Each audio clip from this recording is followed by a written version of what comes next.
Proceeding further, we have a fireside chat on value e-commerce, the next big growth opportunity in India's retail.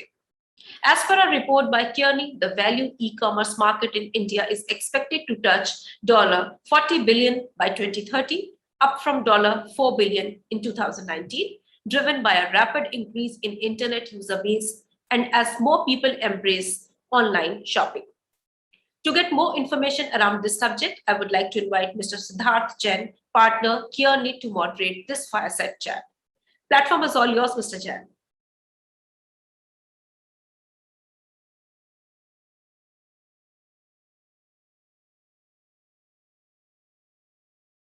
It's a pleasure to be here and talk about this very, very interesting topic on the next big opportunity in the Indian retail market, which is presented by the value e-commerce segment. Before I get to talk to my esteemed partner and panelist, I do want to share a bit of context from a recent study that we did on this topic.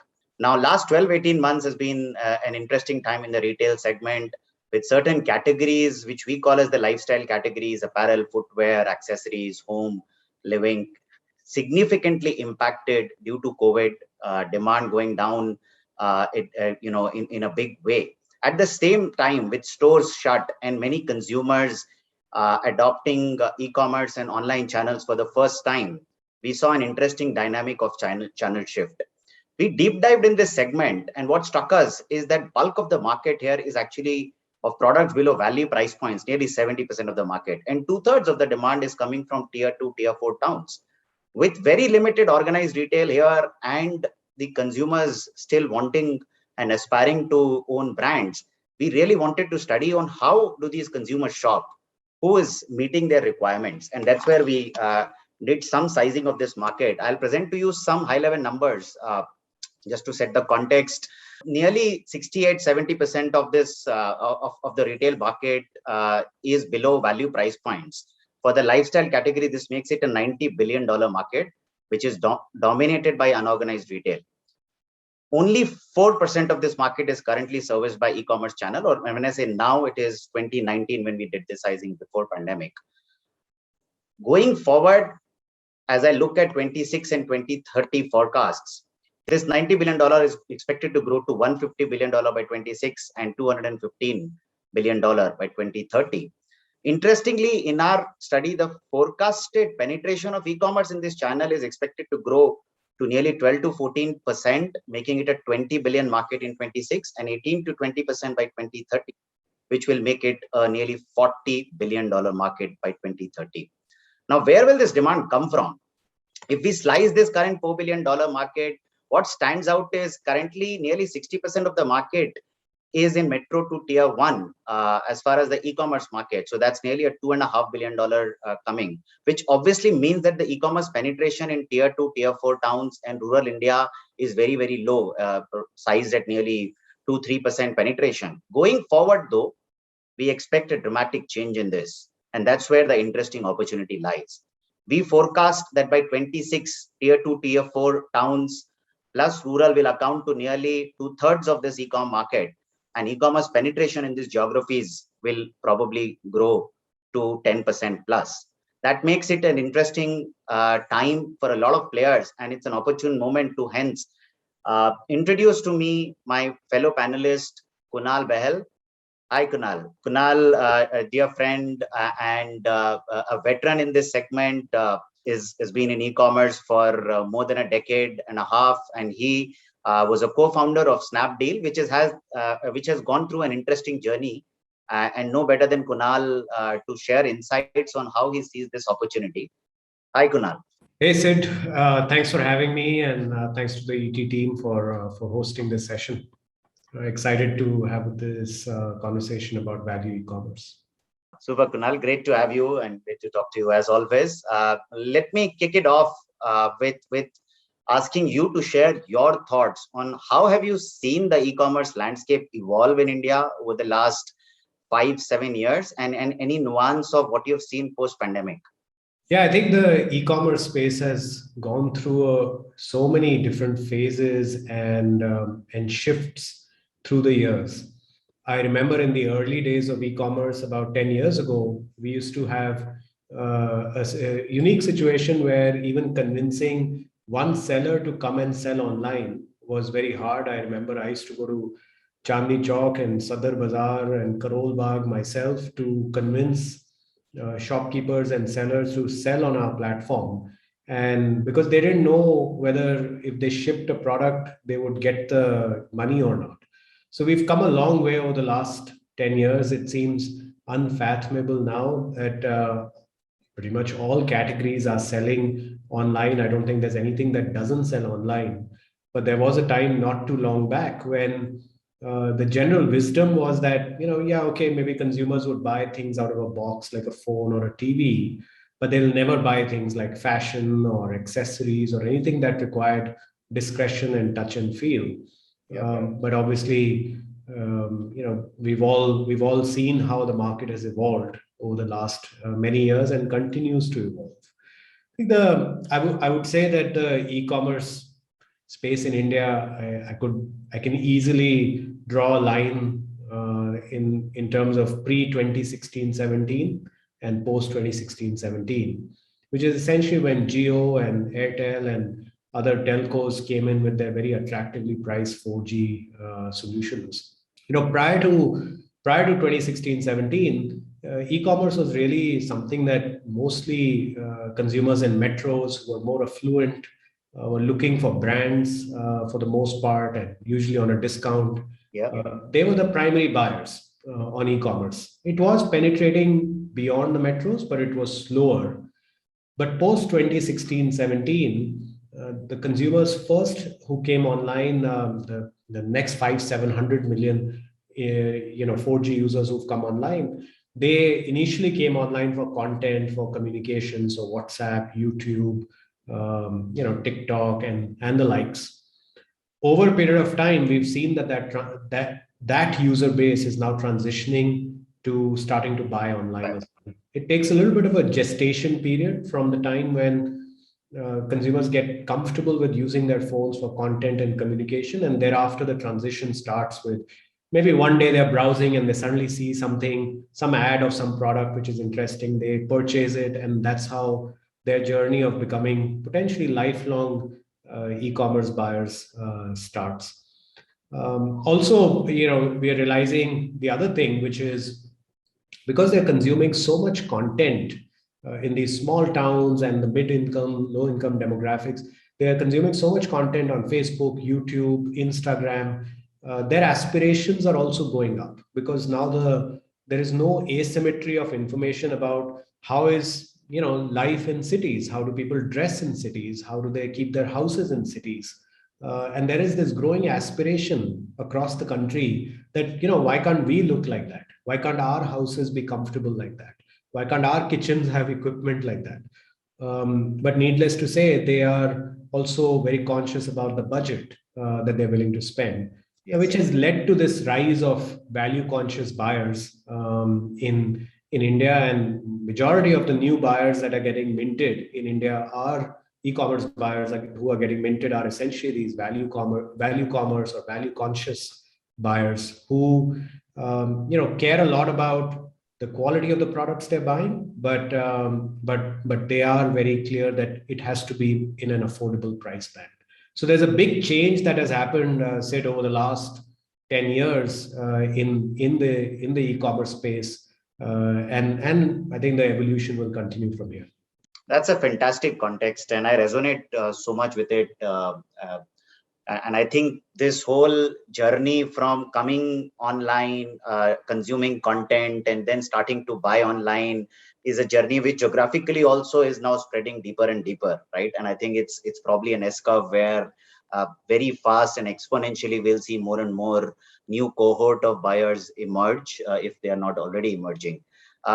Just one question which often I have also been asked, because we spoke about value as a term throughout this report. How do you define value? So what's Snapdeal's take on value? Because at some level, even the most high-end consumer in India always seeks value. Yeah, I'm a pretty value-conscious buyer myself. So we feel that obviously there are the consumers who are affluent and have the purchasing power, value is an option for them. Correct. But for a large part of consumers in India, value is not an option, right? Yeah. It is a constraint. Their desire to do value shopping is driven by a financial constraint that they may have. They can't spend thousands and thousands of rupees every time they go to shop online or offline. But at the same time, while the key criteria is affordability for these consumers, uh, it doesn't mean that they are willing to settle for low quality products at a cheap price. Right? So it is very clear that the bar on quality is quite high, even for these value shoppers. Where traditionally in e-commerce, what has happened, Sid, is that think of it like especially I think in fashion, lifestyle type categories, think of it like a dumbbell in e-commerce, where on one end of the dumbbell you've had primarily like branded fashion, branded accessories, branded shoes, etc., where the quality is usually quite predictable.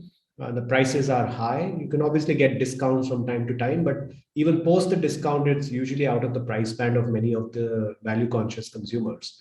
But the quality is fairly predictable because the brand is taking the onus of the quality.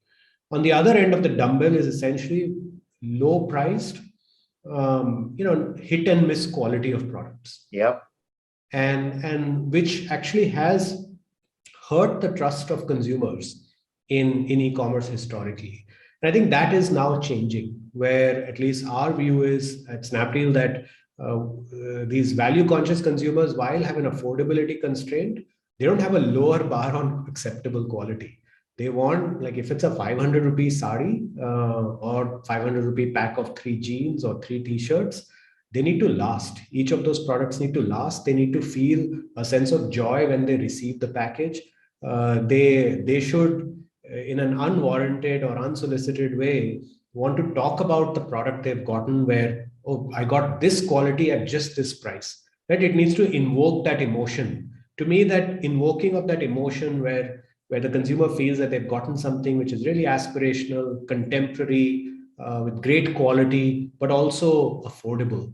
That to me defines value. It's not just cheap products. Brilliantly put. I totally agree. Totally agree. But what is what intrigues me is, if I look at the offline world very clearly, there are players who have emerged who are exclusively value focused, and they have designed their entire proposition, model, cost structure to suit that cohort, and they are targeting tier 2, tier 3, tier 4, and increasingly even rural. On the online side, of course, there are the big players who are across price points, across categories, and it's like the hypermarket on the e-commerce channel. What made you, as you recrafted your strategy, decide to just focus exclusively on this segment and not choose to play across all price points? Yeah, I think it's a matter of focus, right? At some level, I'm not saying that there isn't an argument for building an everything store. There is an argument for building an everything store as well in a market. However, there is also value of focus, because at the end of the day, you as a destination, as a retail destination, it's very important to occupy a very clear mind share in the consumer's mind. Yep. A consumer can have a point of view that, okay, this is an everything store. I get everything here when I know what I'm looking for. So, which is very intent-based shopping. As compared to our platform, which is, 85% of what is bought on our platform is discovered. It's not search-based. So it's through browsing and through discovery. And for our segment of consumers, we've realized that we don't want to overwhelm them with showing very wide price bands. Where you're getting I was giving an example of a sari for 500 rupees, but we don't want to show a 3,000 rupee sari next to a 500 rupee sari. Our view is, when we talk to our customers, it overwhelms them. They start feeling that maybe this store is a bit expensive. Maybe it's not for me. As compared to when they come to Snapdeal, they only see products in a narrow price band architecture and not in a wide price band architecture. And that focus has helped, because we have crores of customers buying on Snapdeal every year. they won't be coming happenstance. They're coming because we occupy a very clear mind space that when I'm looking to essentially just explore what type of sari I want to buy, or something for the home, let me just open Snapdeal. Whatever I see there, I know will have one, good quality, and secondly, will be in an affordable price point for me. So I don't have to worry about will the quality be hit and miss, and I don't have to worry about that will I find something which will actually be out of my price my price band of being affordable. So just that focus and discipline is very important. It's the same focus that same argument would be made by, let's say, various vertical players, right? Whether they are in kids or eyewear or beauty, where some of that merchandise may be available across platforms. However, when a customer goes to their platform, they know what they will get, right? And what they will not get also, right? You won't go to a beauty platform and find mobile phones, for instance. Absolutely. Yeah. Right. So I think that having clarity of thought as a platform, as a brand, that, okay, where do I sit in the consumer's mind? What mind share do I occupy? That is very critical. And we are very clear we occupy that value mind share in the consumer's mind. Great. I mean, once you've decided to focus on this segment, and it's a large segment, I'm sure you would have had to think about how to mold your operating model proposition to this consumer. When we did the research in context of this recent report, and we spoke to a lot of hundreds of these consumers across the country, it clearly came out that their way of buying, their way of thinking is unique. It's different to the premium households who also might be buying a lot of value or low price point products for some of their needs. A few things that stuck out were they had budgets in mind. They were far more evaluative, and the discovery cycle was longer. They did a lot of pre-purchase evaluations before taking the call, because it's a relatively big decision in their context to sort of buy this product. So for you, what did you tailor? What did you decide to sort of tweak to really be suiting to the needs of these consumers? See, I think if the bottom line said is that if you want to focus on a particular segment and a particular buying behavior, a particular type of customer, you have to make trade-offs. You can't be on one hand wanting to focus on catering to a certain need of a certain type of buyers and yet try to be everything to everyone. It just won't work, right? So first and foremost, as a company, you have to be willing to make trade-offs. And the trade-off we were willing to make is that we don't want to sell expensive items. We don't want to sell, expensive brands. We don't have any aversion to any brands, but then the brands we work with need to fit in the overall value proposition that Snapdeal offers to these millions of customers that we have, which is that those brands have to be in the price band that we operate in. So first and foremost is you have to make trade-offs around the merchandise that you're willing to merchandise and the merchandising that you're going to do as a platform. The second thing you have to do is ensure that your supply chain is absolutely fine-tuned, because these are, invariably low-priced items. And when you're selling low-priced items, you want to do it profitably. You don't want to do it at the cost of unit economics. So you want to maintain positive unit economics, yet serve the customer in the price points that they're looking at.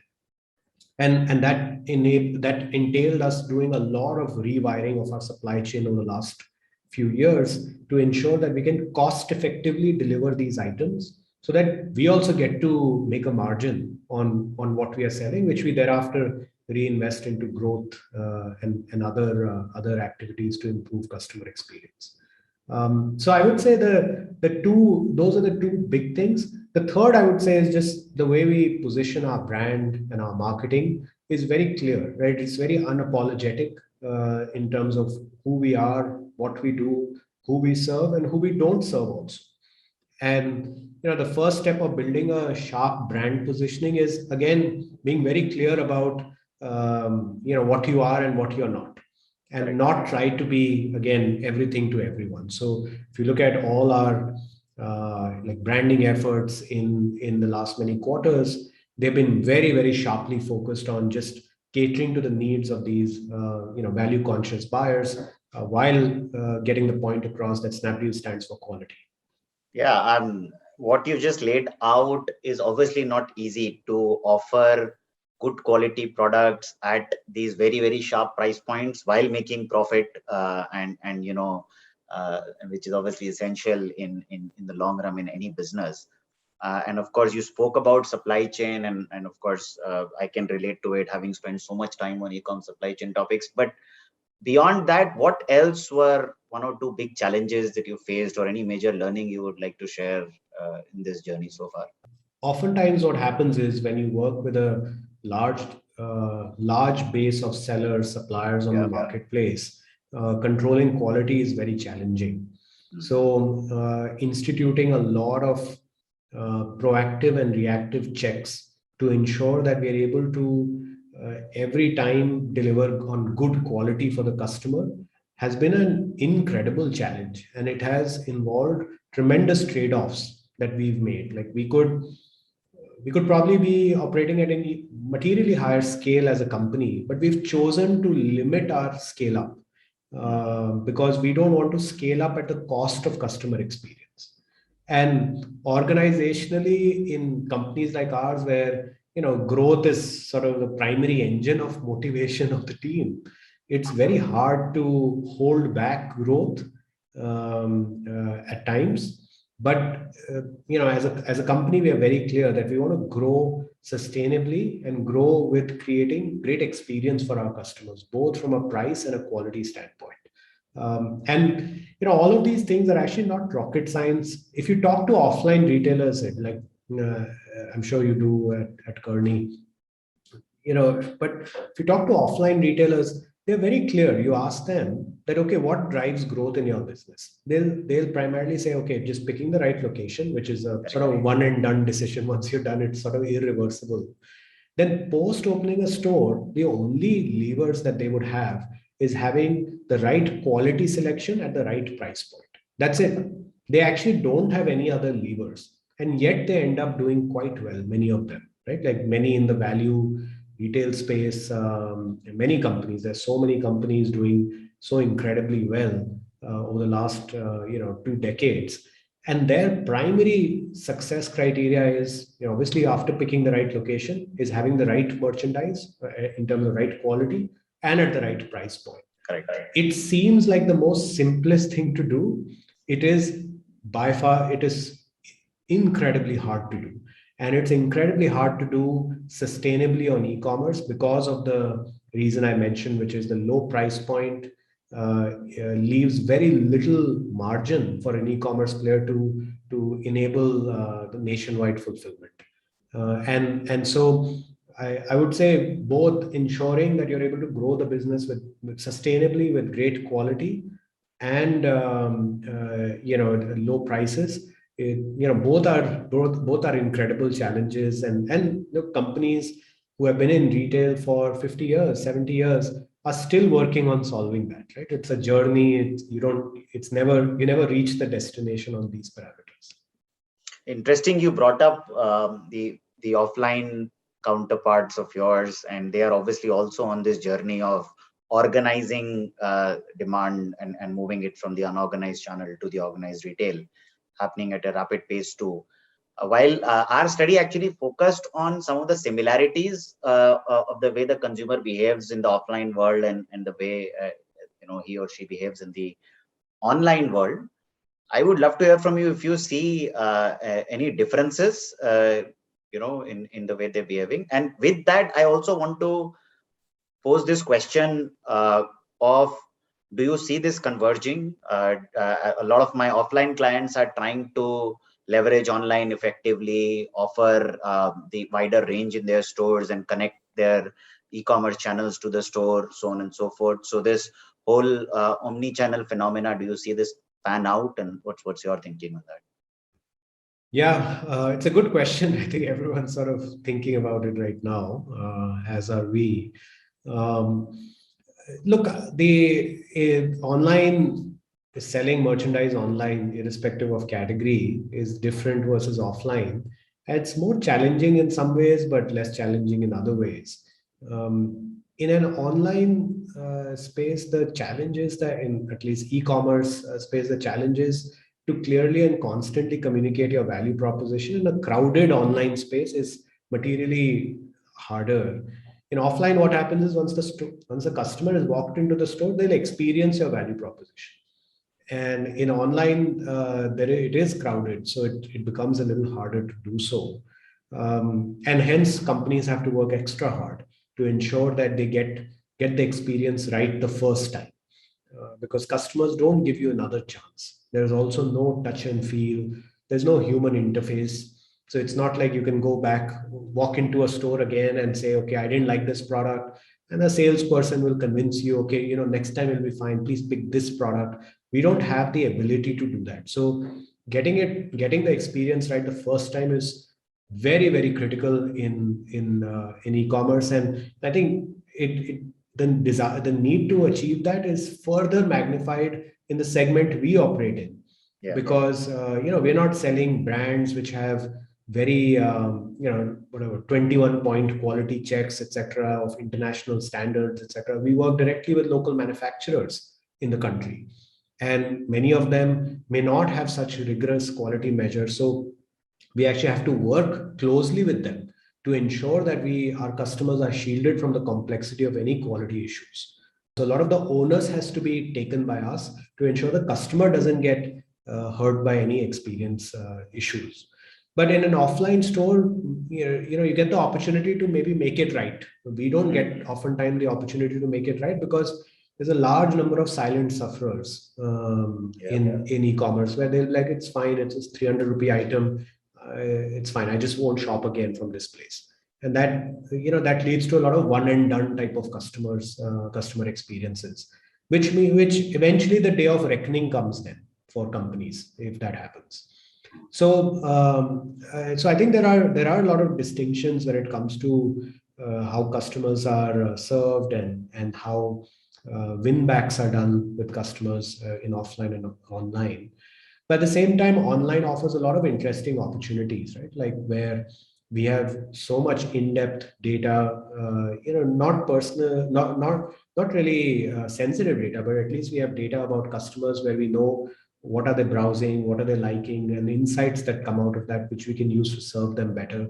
There's obviously higher degree of convenience on many things, such as delivery to their doorstep and then pick up from their doorstep. One of the things I feel really passionate about what our company does is, given this, 60% plus of our customers are beyond even tier 3.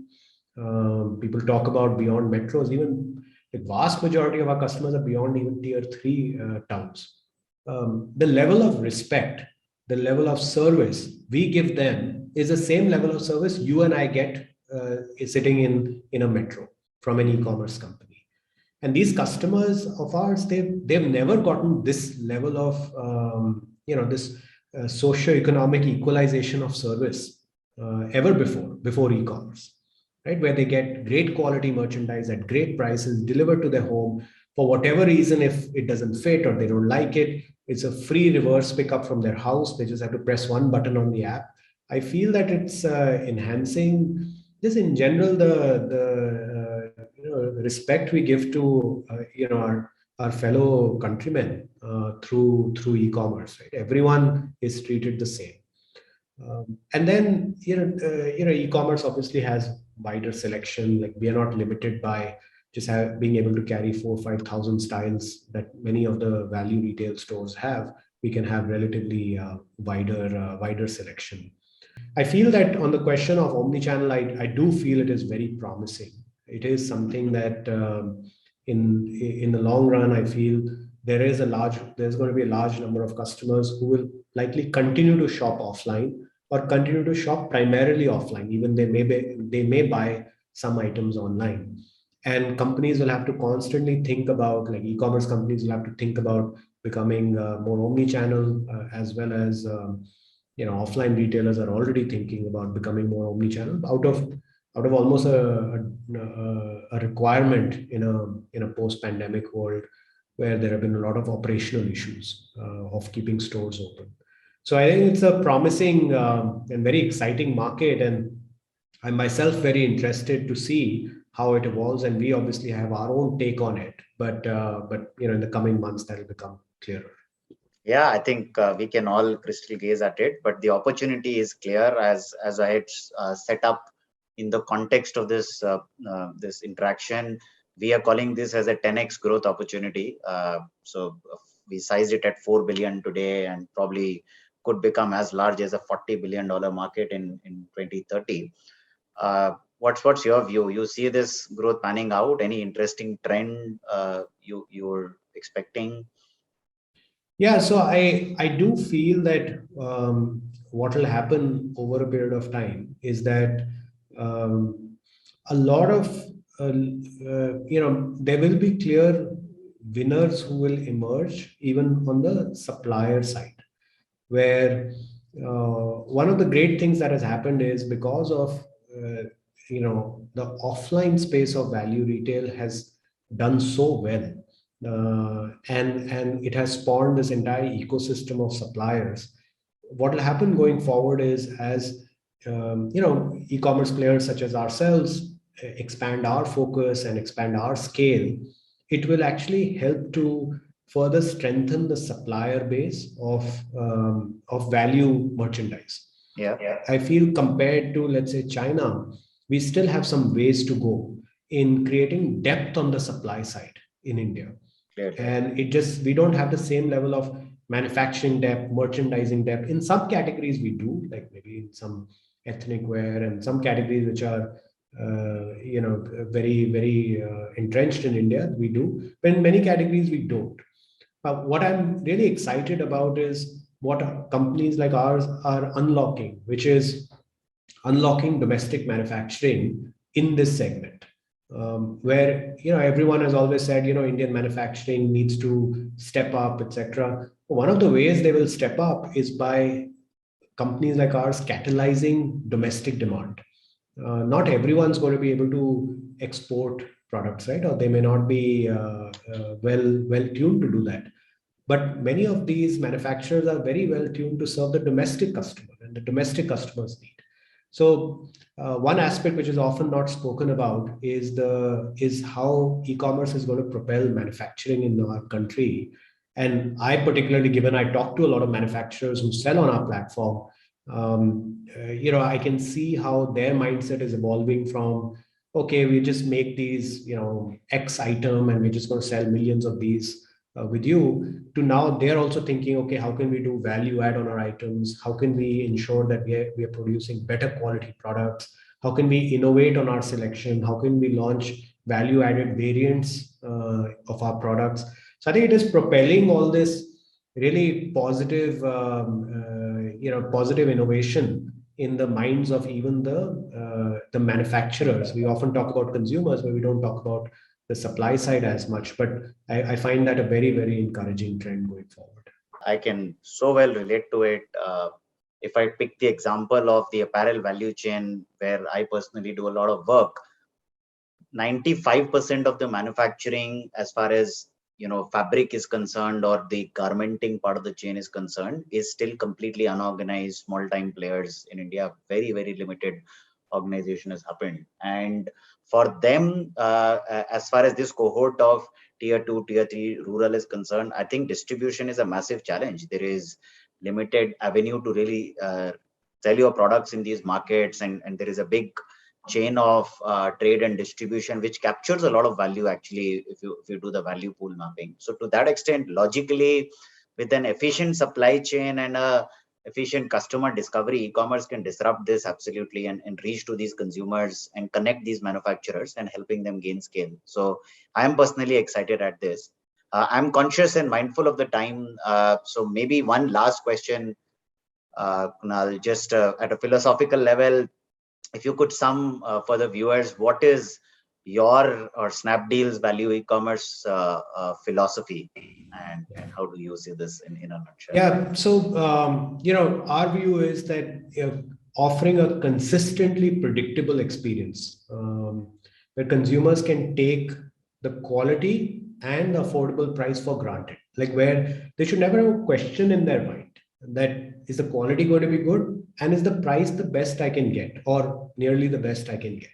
And that combination, to me, of providing that predictably every single time is the most critical, sort of philosophy we follow as a company. It's, as we discussed earlier, it's incredibly hard. It's not easy.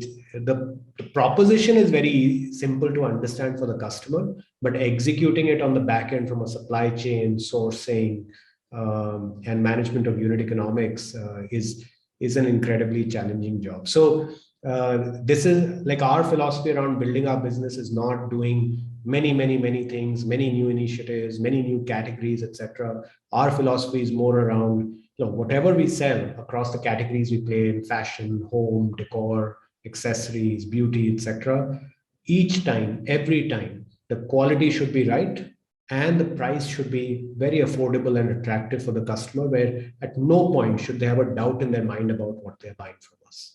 Superb, Kunal. I'm very excited at this opportunity, and you are building your business around this big opportunity. So wishing you all the best and a lot of success in the future. Pleasure. Thank you. This. Thanks a lot, Sid. Thanks everyone.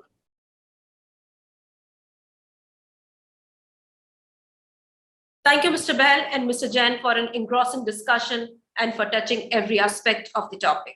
Certainly a very informative session. Now it's time for another interesting session. Stay tuned.